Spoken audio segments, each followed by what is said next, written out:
Assalamualaikum warahmatullahi wabarakatuh. Kita ini sedang berada di ujung tahun pelajaran. Ini semestinya sudah dilaksanakan sejak bulan Mei. Evaluasi kinerja akhir tahun pelajaran memang tugas pokok dan fungsinya kepala sekolah. Sudah wajib hukumnya bagi seorang kepala sekolah bersama warga sekolah melakukan beberapa komponen evaluasi. Yang pertama, evaluasi program intrakurikuler, baik yang sudah menggunakan KOSP maupun yang masih menggunakan KTSP. Wajib intrakurikulernya wajib dievaluasi. Apa sebenarnya yang harus dievaluasi di intrakurikuler? Apa ini juga nanti termasuk di akreditasi tahun depan, itu reakreditasi ini masuk di dalamnya. Bagaimana ada diskusi internal. Siapa yang baru diakreditasi ditanya, pernah melaksanakan diskusi internal tentang praktik baik? Pernah. Apa contohnya? Ya ngomong-ngomong gitu sama guru. Saya dibahas apa? Ya macam-macam, ya kurang lombok, kurang terasi kan begitu. Difoto enggak, punya notulet enggak. Persiapan akreditasi itu sebetulnya harus dibahas per poin gitu. Nah, ini mumpung tahun 2024 masih setengah tahun lagi yang mau reakreditasi, karena 2024 itu ban hanya mengutamakan yang reakreditasi. Ya. Yang pertama, evaluasi program intrakurikuler, nanti akan kita bahas per poin.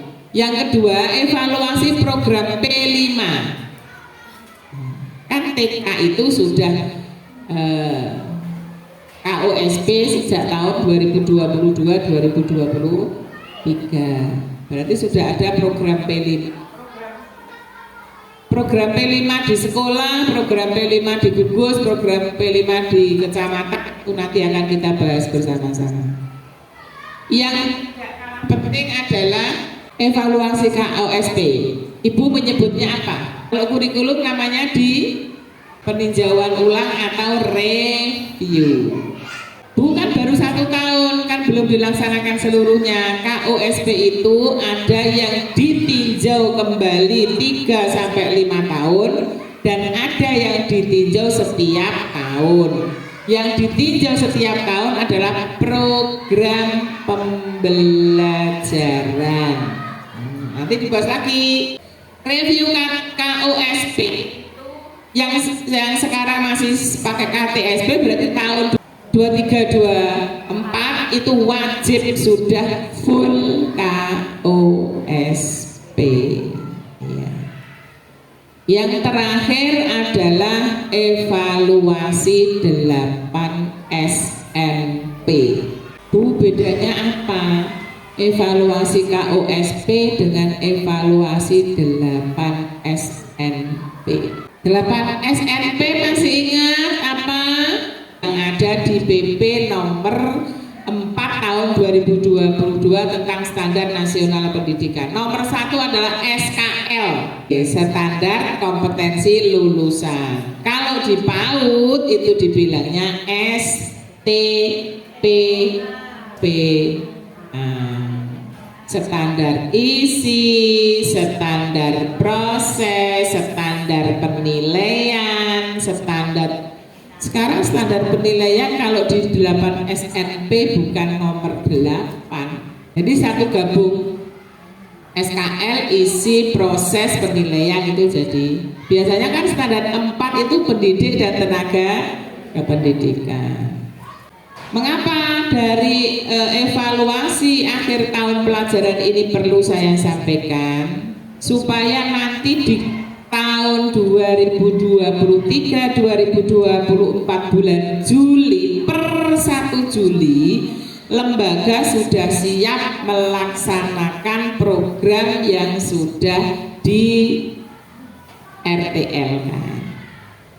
Nanti gak ada lagi, belum buat Bu, belum ada Bu, karena sekarang sudah PPDB bahkan sudah tutup Berarti kan sudah punya program ke depan. Seandainya suatu saat nanti saya datang ke sekolah, pundi Bu hasil evaluasi kinerja akhir tahun pelajaran. Nih Bu, KOSP saya yang saya review yang ininya. Untuk intrakurikulernya CP yang belum maksimal CP nomor berapa? CP itu hanya ada 3.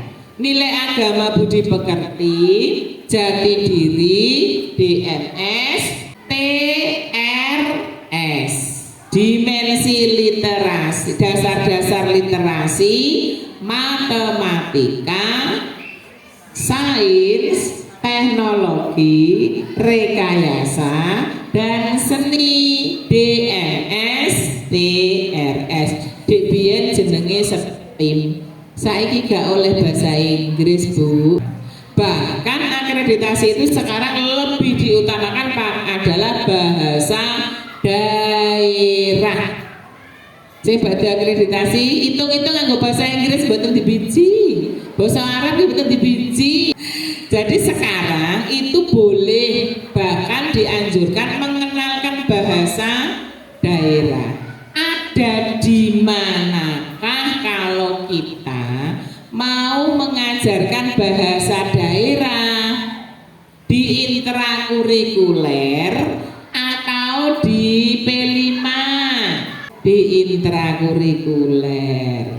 Jadi apa yang akan dikembangkan lembaga adalah hak dan kewajiban lembaga masing-masing mengembangkannya. Misalnya ditentukan pada saat intrakurikuler setiap hari Rabu itu pembelajaran menggunakan bahasa Jawa. Ngono ki diprogramke. Nek tahun ini dari diprogramke to bulan iki fungsinya evaluasi akhir tahun pelajaran. Berarti diprogramkan di mana? Di program tahunan atau kalender pendidikan. Itu. Sekarang kita bahas per poin. CP ada 3. Satu CP ada elemen-elemennya. CP1 elemennya berapa? 4 CP1. CP2 4. CP3 7.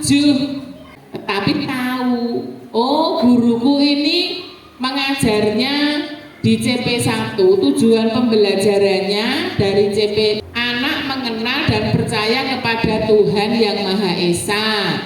TP-nya apa? Tujuan pembelajarannya bagaimana anak bisa percaya adanya Tuhan melalui ciptaannya. Anak dapat membedakan ciptaan Tuhan dan buat. Apakah itu sudah disampaikan oleh ibu guru? Sudah. Caranya pakai apa? Pembelajarannya pakai model apa? Strateginya apa? Begitu. Jadi ada evaluasi nanti oleh kepala sekolah kepada guru. Boten justifikasi sampean nek ngulang kleru lho, Dik. Boten. Tetapi kita bahas bersama supaya apa? Ada perubahan setiap tahun. Orang tua itu sekarang kan yang dilihat adalah yang tampak di umum. Mas ya murid jaduk pinter nek gak tau dijak metu ya kalah karo sing mau iso tepuk-tepuk melayu-melayu nyanyi nyemprotno banyu ning jaba kae lho. Padahal isinya ya seperti biasa seperti kita, tapi kalau sudah diajak keluar, orang tua melihat apa meneh wis dijak metu seneng-seneng gratis wis tambah muridnya akeh. Ayo sekarang kita evaluasi program kita di intrakurikuler. Kepala sekolah melakukan supervisi berapa kali dalam satu semester? 1 kali 1 guru 1 semester. Kalau gurunya 10 kayak kesel toh Bu. Nek gurunya 2 nggak apa-apa. 1 minggu, 1 bulan, 1 bulan begitu. Nah, yang pertama yang dilihat adalah ketercapaian CP melalui TP dan ATP. Apa itu ATP? ATP itu tujuan kegiatan. Kalau TP tujuan pembelajaran, jadi masih global kalau TP.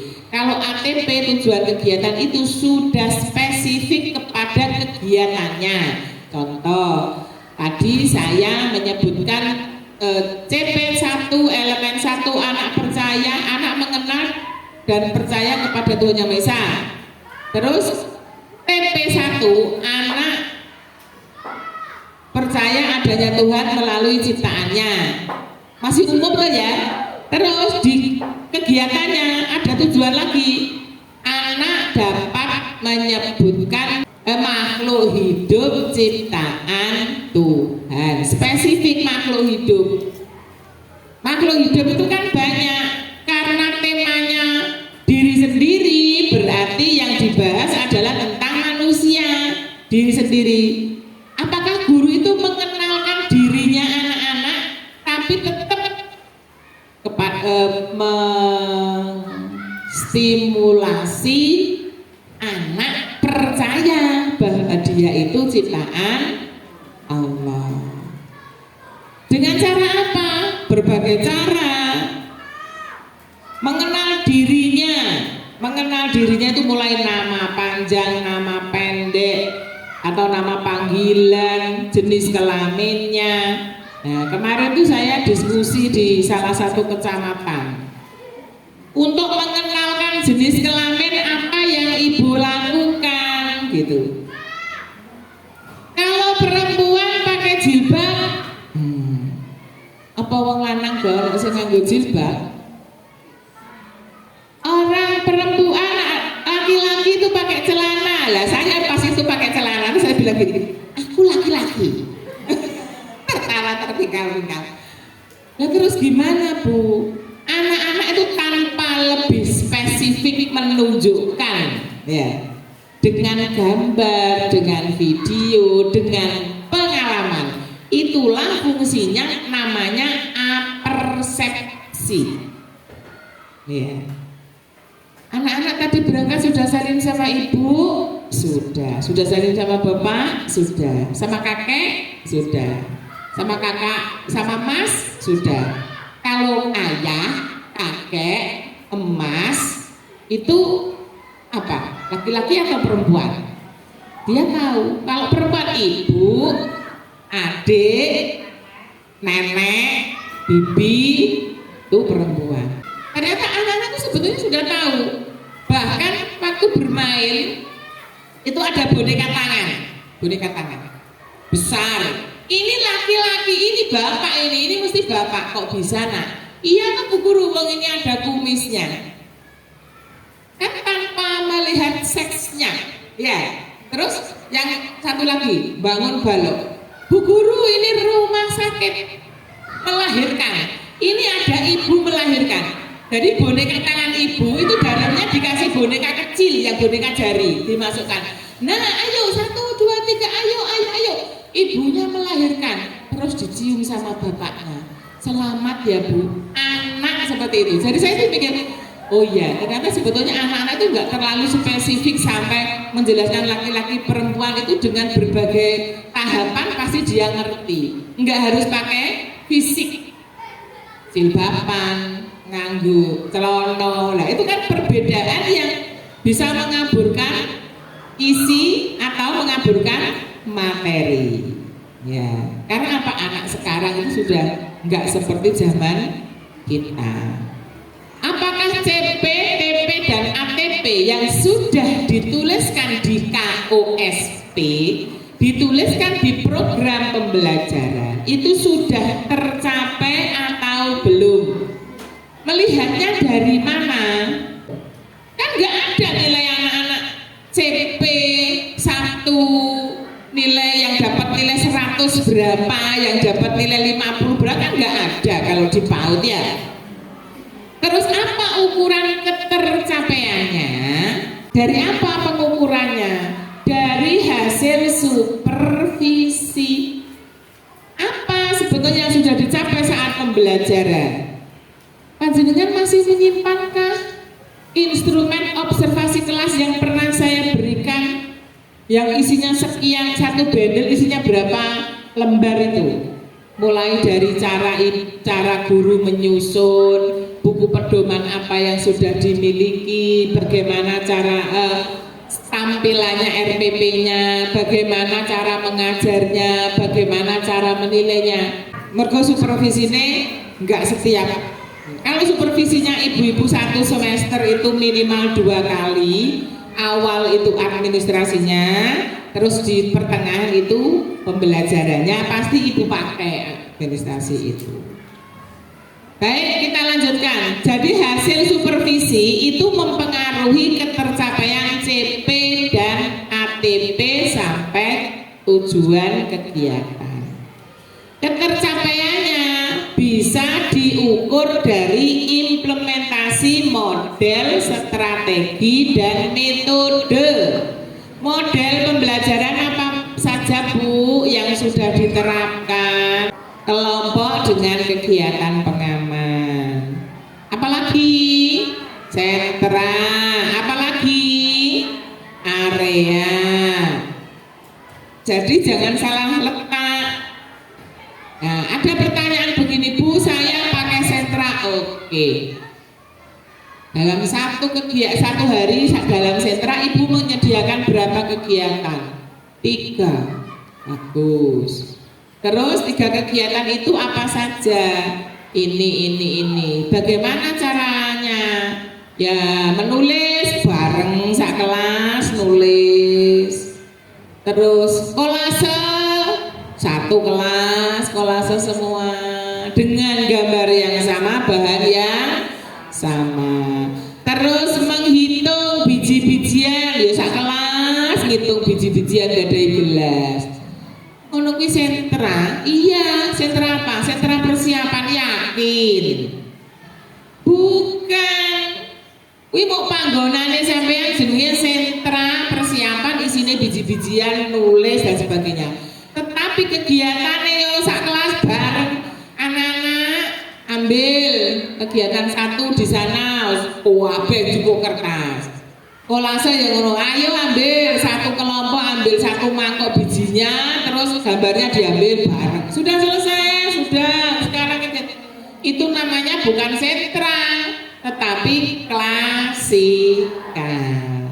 Sentra, area, kelompok yang betul itu yang kegiatannya dibagi dengan 3 kegiatan yang disediakan, dikerjakan bersama-sama dengan moving, muter. Apakah 3 kegiatan itu harus dilaksanakan semua anak? Tidak, karena pembelajaran sekarang di IKM adalah diferensiasi, belajar sesuai dengan minat dan kebutuhan peserta didik. Bulan gak gelem ngerjano kabeh, tugas gurunya adalah memberi stimulasi.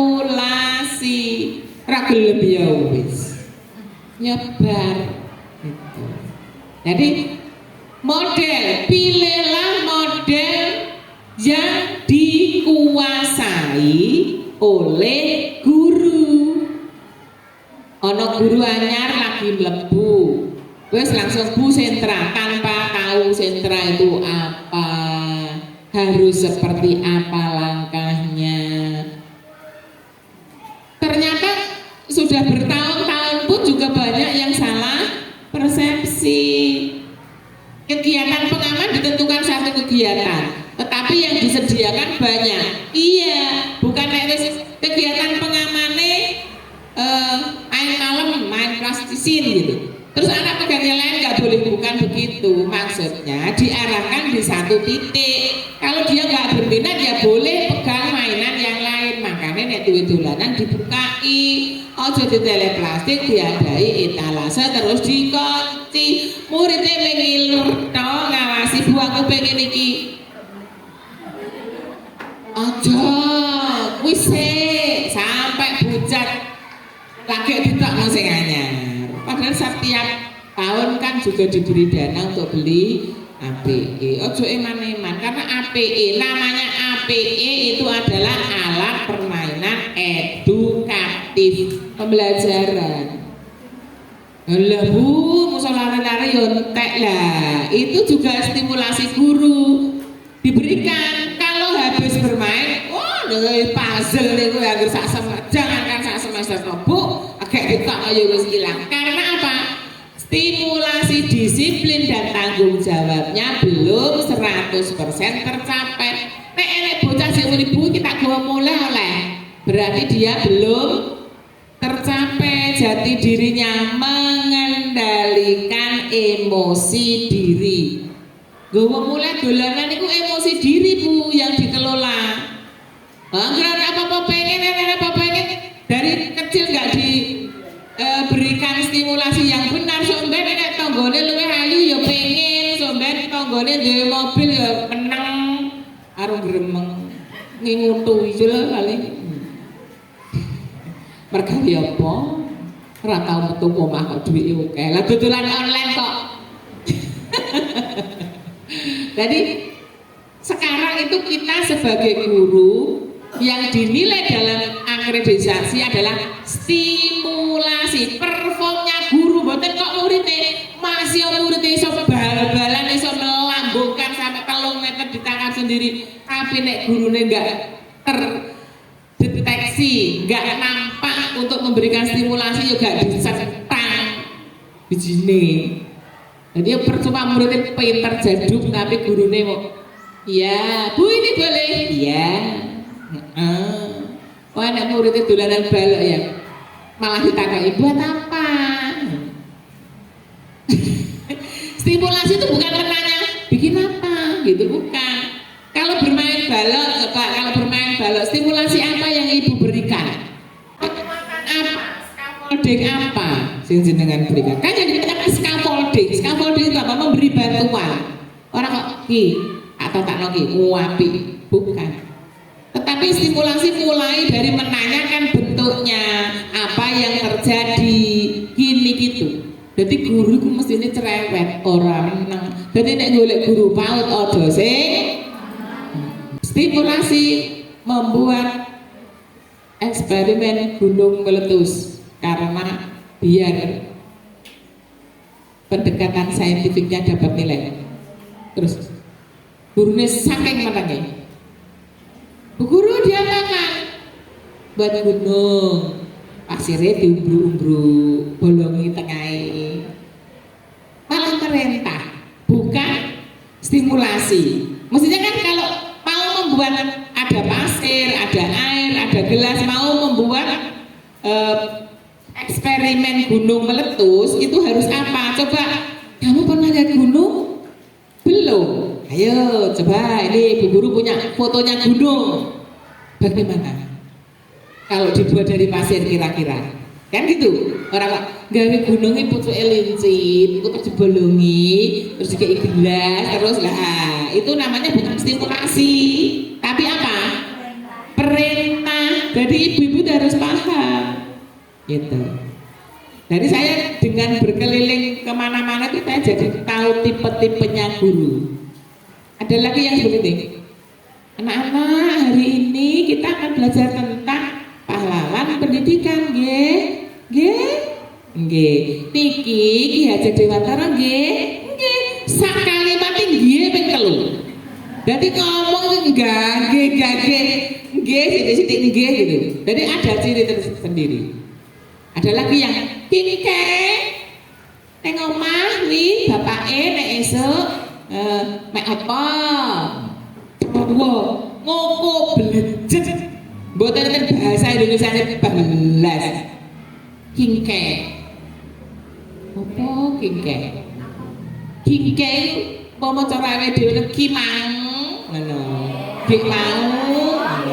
Kingke. Jawa terus ngoko mboten enten kramane blas.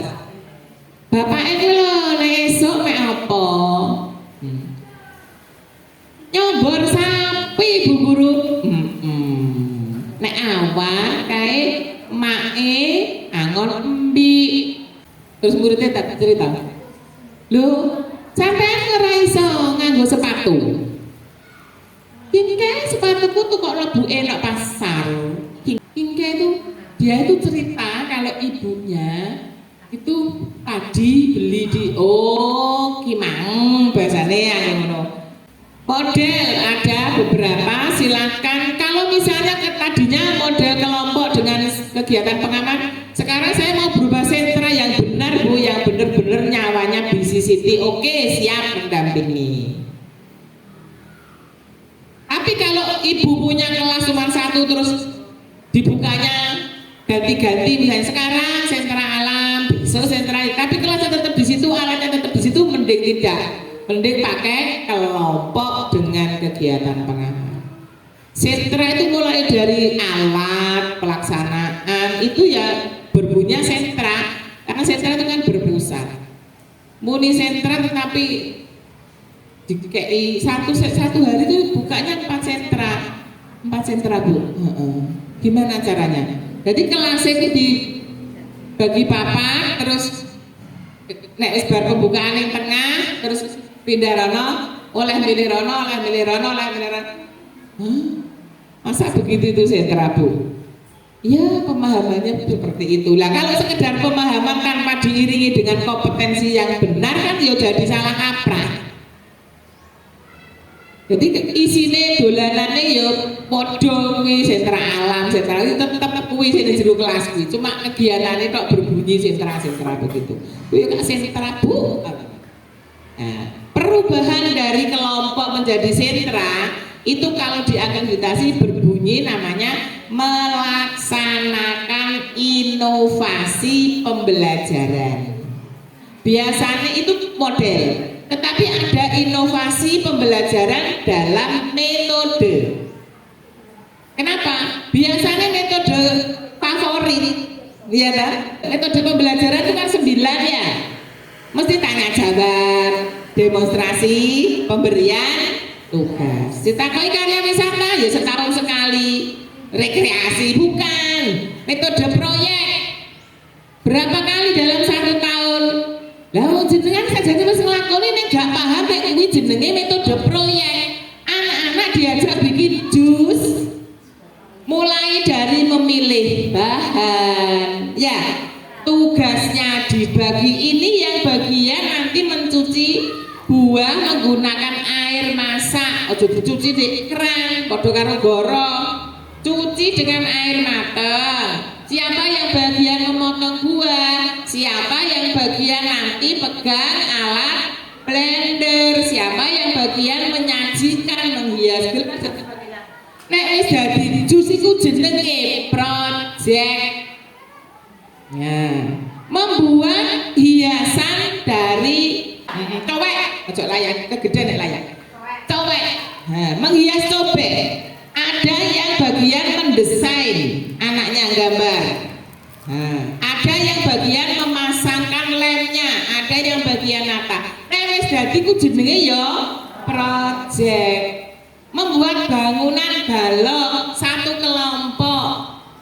Disuruh membuat bangunan Masjid Darussalam Bojonegoro misalnya. Ada apa di sekitarnya, ada tokonya, ada alun-alunnya, ada ini. Terus membuat dari balok secara bersama-sama. Itu ya project, bukan pemberian tugas.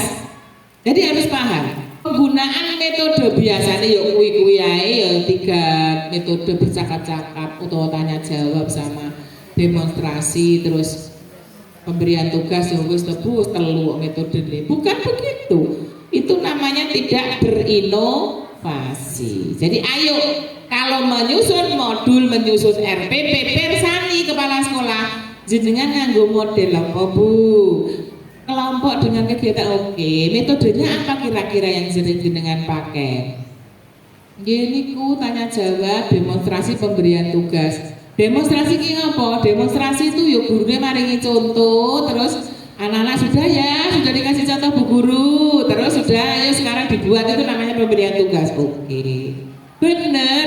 Tetapi masa bedino gunu wae, nggak ada inovasinya. Silahkan nanti kalau reakreditasi ada penggunaan inovasi pembelajaran.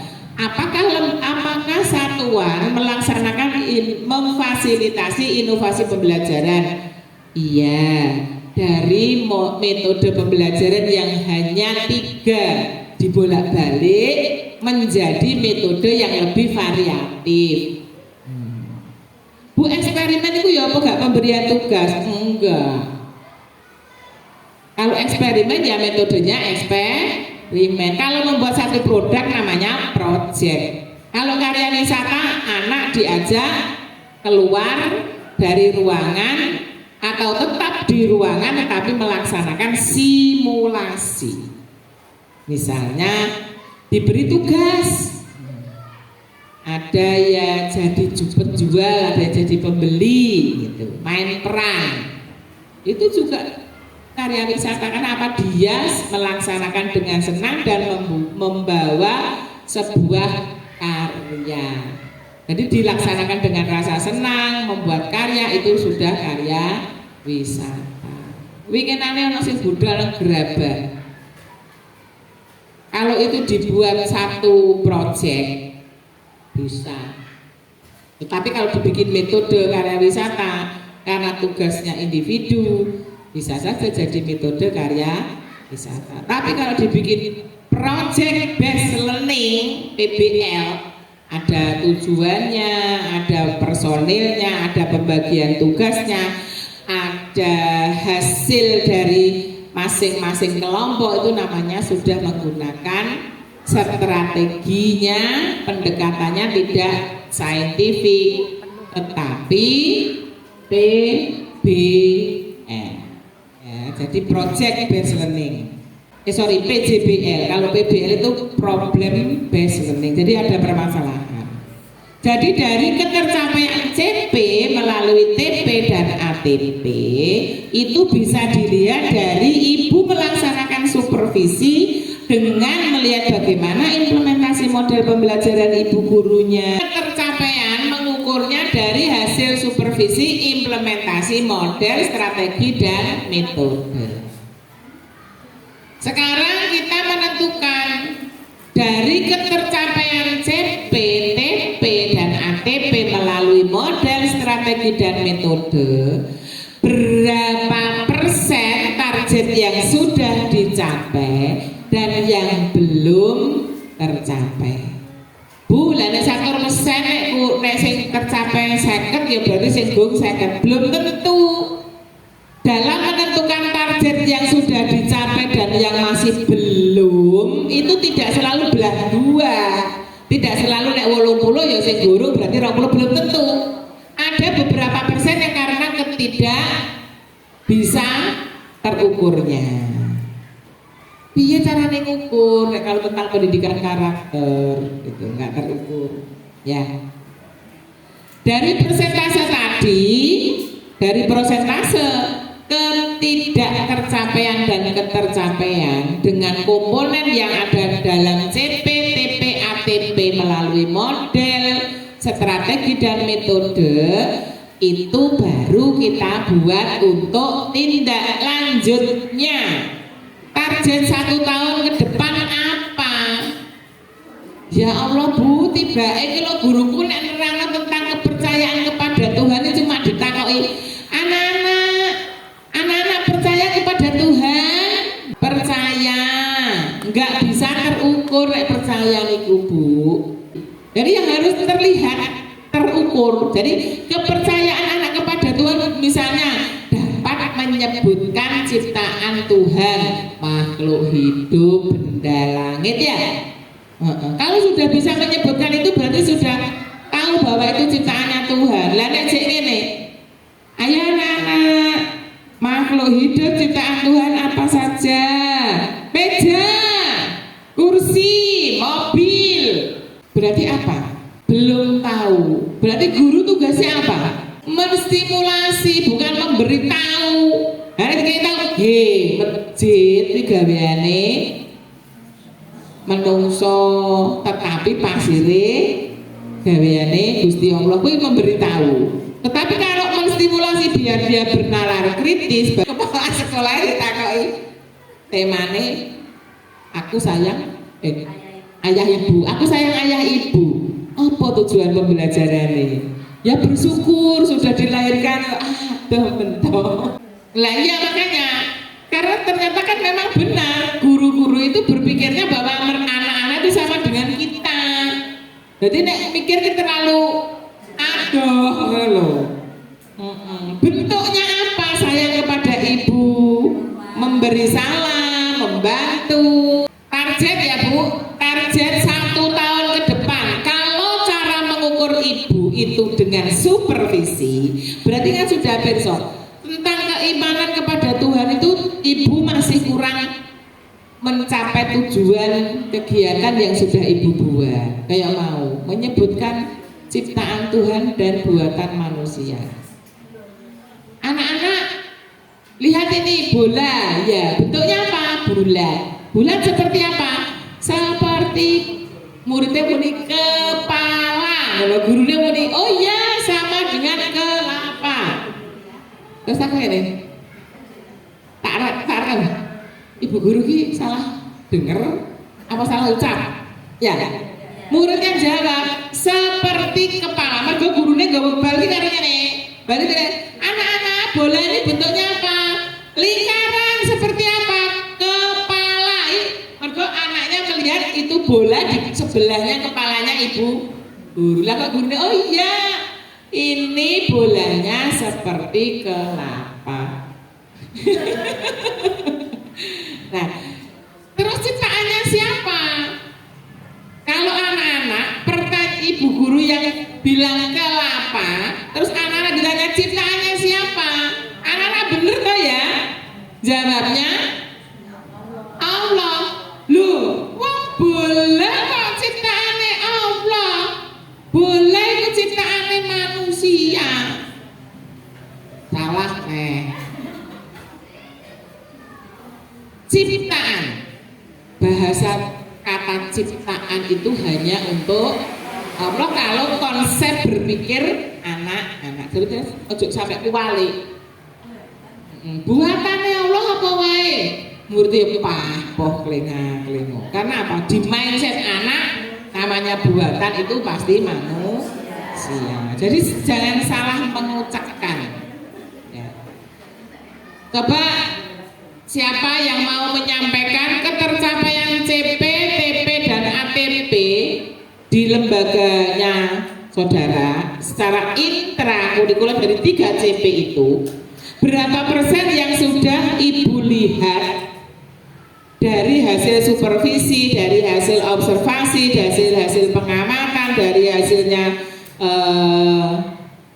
RPP yang ibu tanda tangani setiap diberikan kepada kepala sekolah, kira-kira ketercapaiannya berapa persen, terus target ke depan yang dibenahi berapa persen dalam bentuk apa. Ingat ya pesannya Pak Sekdin, Pak Kadin, kegiatan akhir tahun tidak ada wisuda. Aku anggere sik ndelok foto TK sudah apa tak takoki ganti bormu ning ngarep universitas opo. Jadi hati-hati. Pak Sekdin sudah gerah dengan para wisuda cilik. Kuliah pirang tahun kok wis wisuda. Apa ten jero kandungan ki wis kuliah. Kalau mau foto pakai toga, monggo foto saja. Orang oleh nek sampai nganggo lulusan terus kepala sekolah melok nganggo toga, nganggo godhong, nganggo toga sing muni kring gak tau sangcok.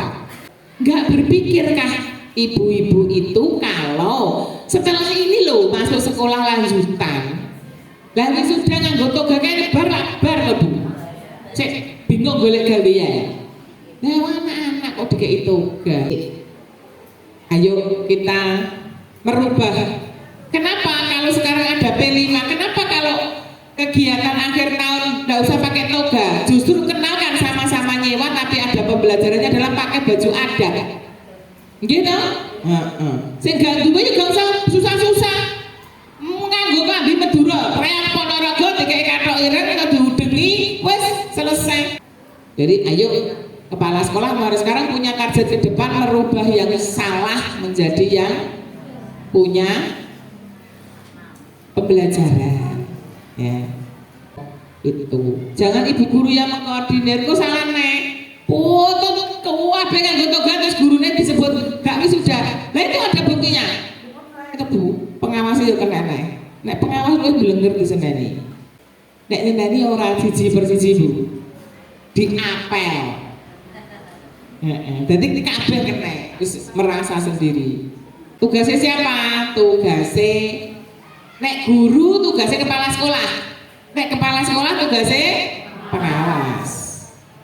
Adakah yang tercapai 90%? Akreditasi itu sebetulnya bukan harus diurak-urak, enggak. Target itu kan penjenengan sendiri. Di intrakurikuler ada berapa CP Bu? 3. CP1 ada berapa elemen Bu? 4. CP2? CP3? 7. Sekarang kita wes tanggap clear ya, paham ya? Dievaluasi berapa yang tercapai, yang belum, dan target ke depan adalah tugasnya kepala sekolah. Sekarang evaluasi yang kedua adalah evaluasi program P5, Project Penguatan Profil Pelajar Pancasila. Karena di kita kelompok B itu sudah wajib, berarti ada ketercapaian P5 untuk tahun 2022-2023. Tadi Ketua PKG saya dengan Pak Toha sudah menghadap ke Dinas Pendidikan bahwa ini adalah tindak lanjut dari workshop yang sudah didanai dari dana BOP. Untuk itu perlu kami show of force. Hasilnya ini loh gitu. Kurang Dr. Andes Nur Sucipto. Langsung pembinaan dan membuka festival beliaunya. Jadi kecamatan rasane kabupaten. Ketercapaian P5 itu bisa kita lihat nanti saat kita berada di panen hasil P5. Bagaimana kiprah gurunya, bagaimana ke anaknya, bagaimana keterlibatan orang tua dan pihak-pihak terkait. Ketercapaian P5 bisa diukur dari keterlibatan warga sekolah. Ya. Kalau orang tua mendukung seluruh kegiatan yang ada di lembaga ibu, berarti ibu sukses menggiring tim fasilitator itu. Tim fasilitatornya sapa to Bu? Sekolahan kula niku nggo wong telu, sing ngumek ya wong telu, sing gawe ya wong telu, sing golek ide ya wong telu ya. Ya gak apa-apa, itu kan namanya tim. Ya. Engko nek wong mak wong loro ya gak apa-apa, mlebu metu ya tuk neh rono. Piye? Ya sik duwe ide, balik maneh. Piye wis duwe ide, sik lagi saiki balik neh ngono tadi. Jadi ayo warga yang ada di situ kita berdayakan. Nggih. Karena saya yakin di sekolah itu tidak ada yang tidak berdaya. Semua pasti berdaya. Mbok dari sisi mana? Terus ada yang berdaya bagian memberikan ide-ide kreatif, pencampuran warna nek hias. Ojo warna sing apa saiki iki jenenge apa warna pastel gone ning jero ruangan warnane pastelnya tek pink abu-abu cempeh jare Bu Nunuk cempeh. Kalau PAUD itu identik dengan ngejreng gitu. Nah, sesuk pas dino Senin pisan lambine Pemda Bu Sri. Kalau guru-guru kan gak ada wajib, ayo nganggo klambi sing ngut jreng pergugus. Jadi warnanya macam-macam. Target implementasi dan ketercapaiannya selama 1 tahun. 1 tahun. Kita kan baru 1 semester ya. 1 semester. Target implementasinya untuk hasil dan unjuk kerjanya apakah sudah tercapai 100% itu bisa kita lihat kalau kita sudah perform. Tetapi paling tidak ibu sudah bisa mengungkapkan 10 setan, iya. Mungkin bayangan beliaunya setan itu dodolan opo kan begitu. Padahal di situ kan ada hasil karya anak, ada hasil karya guru, ada hasilnya P5 sendiri, mungkin ada produk unggulan di masing-masing setan. Tetapi kan kita menampakkan bahwa kita itu ingin memunculkan imajinasi, kreasi, kepedulian kita terhadap pendidikan karakter. Karena proyek kita adalah profil pelajar Pancasila.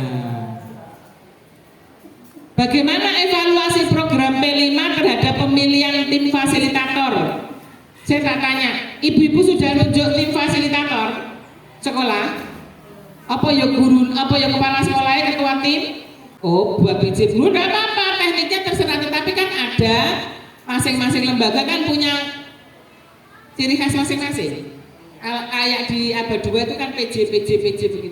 Misalnya ketuanya dibentuk bu siapa dari sekarang TKB, yang sudah maksimal TKB.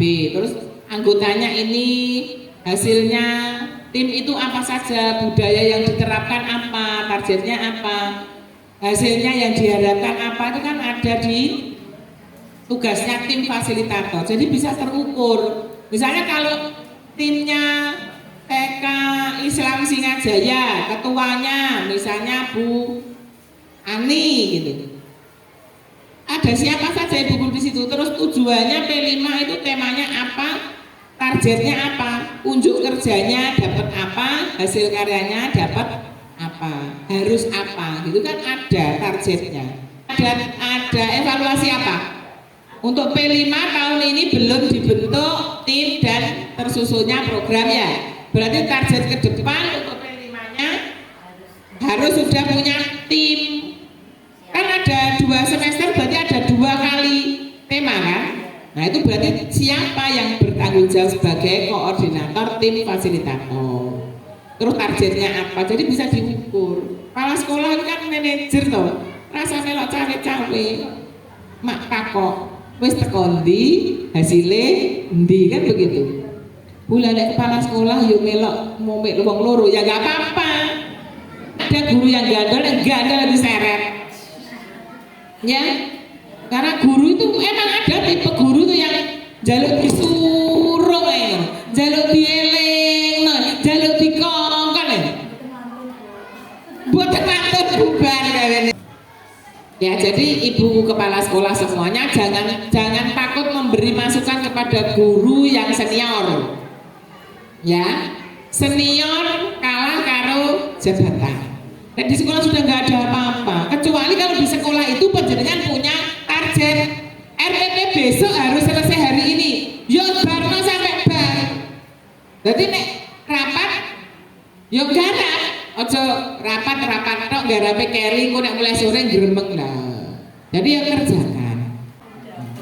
Nek memang selesai tugasnya ya sudah. Lah kecuali nek bendino izin bu, ngapunten kula sakit. Napa pilek bu, saya murus, napa meneh bayar, kok bendino izin kuwi kecuali. Ya bener, wes bu cuti sakit ae, ngono ya. Jadi satu lembaga itu tunjukkan kalau satu badan. Jadi nek ditakoki wong, siapapun itu, baik itu orang dalam maupun orang luar, tunjukkan kalau panjenengan itu tidak ingin tampil nomor 1. Wis to Bu, nek sak sekolah itu persaingannya tidak sehat, nampak dari luar wis. Jadi nek enak apa-apa orang sak pengen tampil terbaik, mengungguli teman yang lain. Kalau memang itu punya kepala sekolah ya berikan kepada kepala sekolah. Anak kamu tekon ngomongi, mohon maaf, ibu bapak bisa dengan kepala sekolah. Ojo ndadaki dhewe. Perso dadaki dhewe. Bukan tupoksinya. Enak kan kuwi? Enak. Engko nek aku lagi teko nomor 1 sing nyambut. Saya nggak suka dengan orang-orang yang ingin tampil terbaik di antara teman yang lain. Saya orang lain itu bisa menilai loh Bu. di depan tulus, di belakang cuma sekedar basa-basi, itu orang itu sudah bisa merasa. Itu sekedar gambaran bahwa di sekolah itu yang banyak menyebabkan muridnya turun mutasi itu karena ketidakharmonisan keluarga besar lembaga tersebut. Jadi nek ono muridnya pindah nok lembaga lain sing sak kecamatan perlu dipertanyakan. Yang curhat sama saya itu mau pindah. Loh, kan sama-sama kecamatan, kenapa kok pindah? Alasannya ya tadi bla bla bla bla. Ayo Bu, pemilihan tim fasilitator ada kendala apa? Ya kan PPDB gawe SK no? Nah, iki lho dimenisakno. Gawe SK-ne SK PPDB terus SK tim fasilitator. Wis ora usah njaluk contoh gawe dhewe. Konsiderane ditambahi keputusan Kepala BSKAP nomor 009 garis miring H garis miring KR garis miring 2022. Itu adalah tentang P5. Kok nek tak contoni lho padha kabeh kata-katane. Lah jenenge dicontoni kok SKPTM dirubah saiki ya ora apa-apa to. Waduh pleketek. SKPTM berarti ditanggali hari terakhir kapan? 24. Kalau evaluasi dan lain-lain sampai dengan Juli, awal Juli tanggal berapa?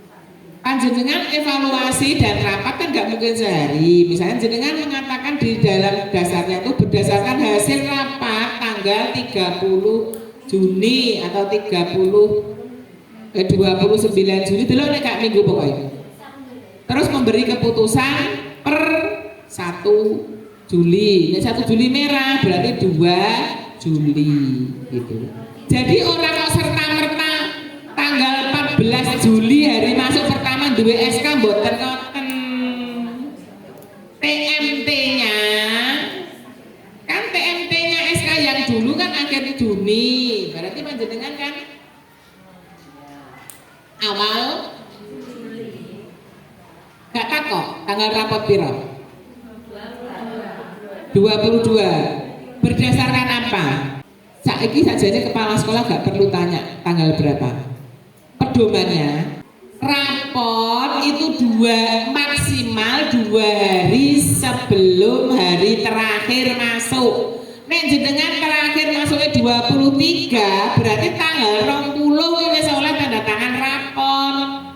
Tetapi kalau ijazah itu maksimal 1 hari sebelum hari atau tanggal terakhir hari masuk. Mergo ijazah kuwi gak arah balik meneh, tapi nek rapor kan dibalekno.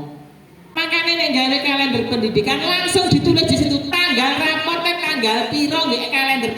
Oleh kabeh dong. Ya oleh lah. Lembaga kan punya kebijakan masing-masing. Nah nek ngene terus yayasan kula niku disamakan lho monggo. Kan yayasan. Nek secara kedinasan tidak ada tanggal yang dipastikan. Karena beda-beda. Sing penting ora tanggal abang karo minggu. Tim fasilitator awal bulan Juli bersama dengan SKPTM atau jenengan jadikan satu dengan SKPTM boleh-boleh. Di tugas tambahan itu kan ada toh? Boleh sebagai ketua atau koordinator tim fasilitator P5 boleh. Ben gak kakek tanda tangan oleh dasari tapi dipasang ya. Terus lanjut P5 jelas ya. Ini yang paling penting untuk review KOSP program intrakurikuler dan P5. Kalau memang ada perubahan dari yang saya sebutkan di awal review 1, review 2 intra dan P5, kalau ada targetnya masukkan ke sini. Mana yang perlu direview? Karena review KOSP itu ada perjalanan prosesnya, mulai dari tim pengembang kurikulum sampai berita acara, sampai notulen, sampai berita acara. Yang direview yang mana saja di situ. Sing di print yo sing direview kok. Boten kok kuwabeh direview. Berarti pemberlakuannya cukup seperti yang kemarin saja, Bapak Kepala Bidangnya. Nggak usah diganti kalau memang tidak secara keseluruhan, kecuali nek wis sing bikinane desa sabu tak ganti kabeh monggo. Bapaknya terbuka. Oke. Termasuk P5 kan jelas berganti. Mungkin yang kemarin yang kelompok A aku sayang aku cinta Indonesia dan kita semua bersaudara, terus kelompok B aku cinta bumi dan imajinasi. Sekarang misalnya dibalik, boleh nggak? Boleh. Mergo sing akan wis bar oleh aku sayang bumi toh. Nah, tak pancet Bu sing B kuwi dadi sing A tetap oleh, itu tidak masalah. Membentuk tim pengembang kurikulum kemarin sudah buat, tinggal ganti personilnya, mungkin komitenya ganti, mungkin gurunya keluar masuk ya diganti. Terus menyusun laporan review KOSP ini, maksud saya yang direview saja yang diberi. Jadi di atas tulisannya review KOSP tahun pelajaran 2023-2024. Visi-visi tetap yo pancet, ya nggak ada perubahan, nggak ada. Yang berubah pasti data peserta didik, pendidik. Sarpras jarang berubah, paling hanya APE. APE kan tidak perlu di KOSP, tapi di inventaris. Terakhir adalah evaluasi 8 SMP. Ini yang berat Ibu. 8 SMP itu yang pertama kompetensi lulusan. Berapa persen ketercapaian intrakurikuler dan P5 dan ekstra apabila ada, itu nanti ada instrumennya. Ya, ada instrumennya. Untuk persiapan reakreditasi tahun 2024, sing wis lagi wingi iso bernafas lega. Ayam. Tapi yang sudah 2013, 14, 15, 16 ke belakang sampai 2019 wajib menyiapkan reakreditasi. Lah reakreditasi itu dimulai dari mana? Dari evaluasi diri sekolah EDS. Ini dapodik wonten koyoke. Dari standar kompetensi lulusan, satu yang diperhatikan adalah usia. Karena sekarang yang TK 4 sampai 6 tahun. Apakah sebelum 6 tahun boleh lulus? Boleh. Kelas 1 kalau mau menerima nggak apa-apa. Okay? Tetapi harus diperhatikan ketercapaiannya. Nah, jadi pertama adalah usia. Yang kedua ketercapaian CP pada IKN. Bukan ukuran bisa membaca dan menulis. Biasanya ibu nek wis iso maca langsung di kelasno siji. Yakinlah kalau di bawah 6 tahun kelas 1 ini mboten nututi. Kelas loro klendran, kelas 3 4 putus asa.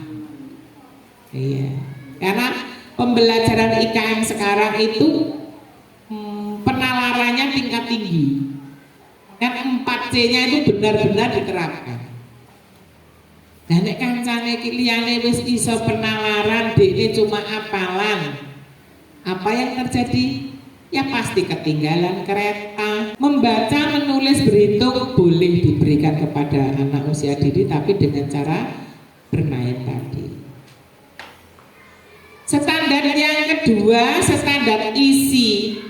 Apakah kurikulum panjenengan itu sudah direview tahun kemarin, tahun sekarang? Punya buktinya? Punya. Implementasinya bagaimana? Apakah dikendalikan? Ada. Dengan apa? Supervisi.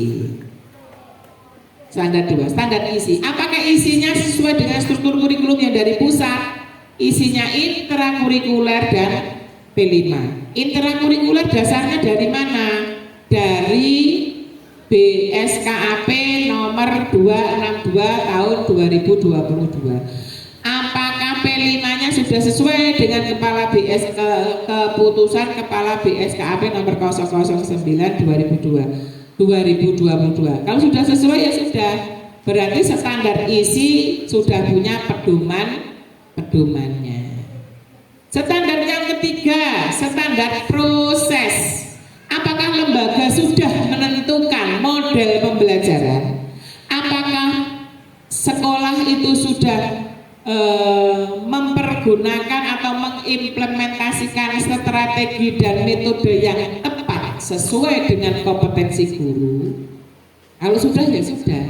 Apakah gurunya sudah menguasai metode semua? Sudah. Standar isi. Standar 4 penilaian atau asesmen. Asesmen tidak ada perubahan, tetapi instrumen dan alatnya lah yang ada sedikit revisi. Ya. Bentuk penilaian seperti apa? Lembaga menentukan sendiri bentuk mana yang dipilih. CP-nya, ATP-nya, TP-nya, ATP-nya, temanya, apakah sudah ditentukan oleh lembaga? Kalau sudah ya berarti standar prosesnya sudah mengimplementasikan ya sudah. Siap. Standar kelima, pendidik dan tenaga kependidikan apakah sudah memenuhi SPM? S1 semua, punya NUPTK, apakah sudah memiliki sertifikasi pendidik? Apakah selama 1 tahun itu sudah mengikuti pengembangan keprofesionalan berkelanjutan? Bu, jenengan ngenten niki wis termasuk PKB kalau kepala sekolah. Jenengan kan ini materinya tentang kepala sekolah dong. Berarti ini sudah PKB. Kalau berkelanjutan berarti nggak cuma sekali saja, ini sudah masuk di dalam lembaga memfasilitasi pendidikan keprofesionalan berkelanjutan. Sudah masuk di PKB. Makanya kalau berangkat ke sini berarti bawa notulen sekolah, terus undangannya di screenshot, daftar hadirnya di screenshot, di foto, nanti disimpan.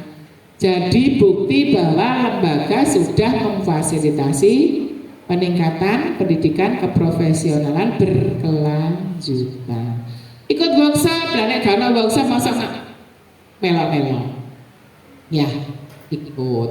Kalau ada workshop ikut. Makanya kenapa di PKG PAUD itu setiap tahun mengadakan workshop, pelatihan gitu, supaya apa? Kompetensinya guru itu enggak stuck. Wis dilatih Bu Sri rong tahap, ya. Sosialisasi dan penguatan wis kuat-kuat, dasile api-api kanggo contoh nang kabupaten. Takoki 3 CP gak apal. Lah kon kula mboten guru Bu Standar 5 ya, berarti apakah guru itu selalu dirubah? Siapa yang gurunya dari awal sampai akhir guru kelompok B terus? Apa dirubah-rubah? Alhamdulillah, guru itu juga harus di rolling, yo ngajar kelompok A, yo ngajar kelompok B. Jadi orang oleh A terus B terus harus digonta-ganti. Standar ke-5, pendidik dan tenaga. Standar ke-6, pengelolaan. Apakah lembaga sudah memiliki visi misi? Sudah. Apakah pembelajaran sudah dikaitkan dengan visi misi? Insya Allah. Kalau lembaganya religi berarti CP1 boleh ditambahkan. Yang ditambahkan adalah TP-nya. Kalau CP-nya sudah dari pusat. Jadi pengembangannya boleh ditambahkan di kegiatan pembelajarannya. Sekarang standar pendanaan. Nah, sumbernya dari mana? Rencana kegiatannya apa? Anggarannya berapa? Berarti tertuang di dalam RKAS. Dan RKAS itu juga memuat 8 standar. Apa yang untuk membiayai pedoman-pedoman, buku pedoman pada standar kompetensi lulusan, untuk mencetak buku pedoman kepala BSKAP, Permendikbud, PP dan seterusnya. Standar isi menyusun KOSP ku ya butuh dana, mengundang praktisi, akademisi dan lain-lain. Jadi ayo bener-bener RKAS itu difungsikan sesuai dengan yang dikelola. Standar 8 sarana prasarana yang belum. Bu, jenengan belanja BOP di Lebanon inventaris nama mboten?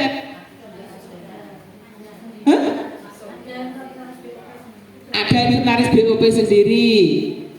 Yakin? Iya. Berarti kalau bahan habis pakai, kalau punya inventaris bahan habis pakai, jenengan nggak akan bingung kalau ada monitoring dan evaluasi tentang barang habis pakai. Nggak usah kalian ngecek di lumpukno, bungkus kertas dikumpulkan, nggak perlu ya. Tetapi cukup dengan inventaris bahan habis pakai. Untuk kegiatan akhir pembelajaran misalnya tema 1 butuh berapa kali kegiatan kali berapa lembar wis entek rongrin gitu. Jadi biasa saja, nggak usah takut sapa sing ape mangan kertas, paling ya rayap. Jadi itu yang diukur saat mengevaluasi 8 standar. Lah, terus hubungannya apa dengan akreditasi? Akreditasi itu yang dilihat adalah perform.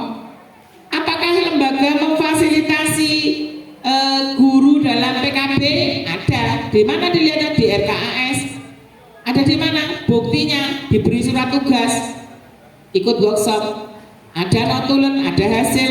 Nah, jadi performnya yang dilihat, bukan administrasinya, bukan RKAS yang dengan nominal berapa, tidak. Tetapi di situ tercover. Kegiatan outing kelas itu kan berarti di kegiatan standar 3, standar proses outing kelas. Apakah ada anggarannya? Ada. Berarti lembaga sudah memfasilitasi, itu saja. Buktinya apa outing kelas? Ada foto kegiatan, ada video, itu saja. Jadi reakreditasi disiapkan sejak 1 tahun sebelumnya. Bengkak kucing diraupi jenengan dicatek gitu. Gini, kalau tim fasilitator itu sebaiknya untuk koordinator dari pihak sekolah. 1, karena untuk melihat budaya yang harus disampaikan kepada warga belajar. Budaya itu budaya kebiasaan yang baik di situ. Contoh, misalnya Bu Yayu menginginkan proyeknya itu ada kegiatan akhir tahun, ada pentas seni, ada pameran hasil karya. Lah yang tahu untuk ke dalam dimensi yang dikembangkan kan guru, Bu. Nah, kalau di bawahnya tim fasilitator koordinatornya ada dari guru, di bawahnya itulah boleh wali murid atau pihak terkait misalnya punya donatur tetap. Nah, itu bisa diikutkan di dalamnya. Tapi kalau koordinator memang sebaiknya dari job deskripsinya, koordinator itu hanya jenenge koordinator, Bu, hanya menjadi penyatu persepsi. Kan ada guru, ada orang tua, ada mitra, Bu ya.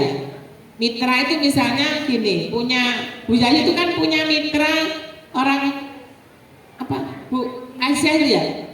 Itu kan banyak loh. Nah itu termasuk di sana Bu. Jadi tim fasilitator. Nah ibu guru yang jadi koordinator ini masukan dari beberapa guru, dari orang tua, dari mitra, itu kita buat kita tarik satu kebijakan yang nanti berarti untuk tema ini kita mau menggunakan atau menghasilkan ini, itu jadi timnya ini yang bekerja.